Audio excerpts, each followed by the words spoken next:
vraiment le chef, Hébreux 2:10, le guide qui précède.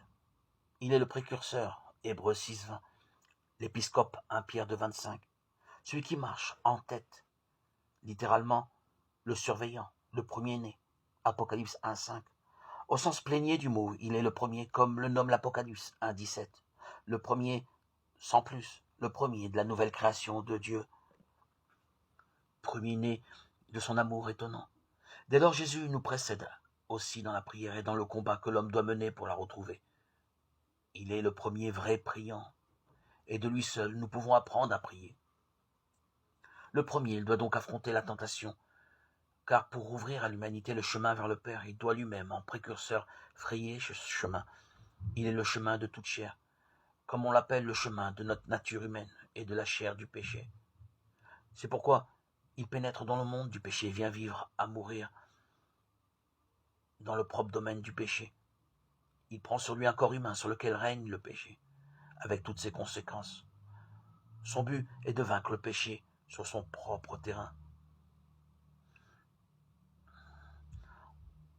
En pénétrant dans le monde du péché,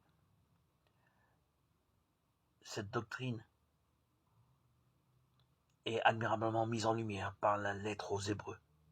Puisque ses enfants sont des hommes de chair, de sang, il a voulu lui aussi participer à la même existence, afin de détrôner par sa mort le diable qui possédait le domaine de la mort. Hébreux 2:14. Dans la chair et le sang de son humanité, Jésus devait affronter le diable, et cela jusque dans la mort, sur le terrain précisément où le diable régnait en personne, le péché de l'homme. Jésus devait donc passer par la grande tentation de la mort afin de triompher du diable grâce à sa mort et de racheter les hommes. En Jésus, la mort brisée s'ouvre sur la vie. Désormais, elle n'est plus une mort pour la mort, du moins pour celui qui croit en Jésus. Elle est mort pour la vie éternelle. Le chemin vers le Père est de nouveau libre, car Jésus lui-même, dans son corps ressuscité, est à présent le chemin. Jean 14:6. Nul ne vient au Père, sinon par lui.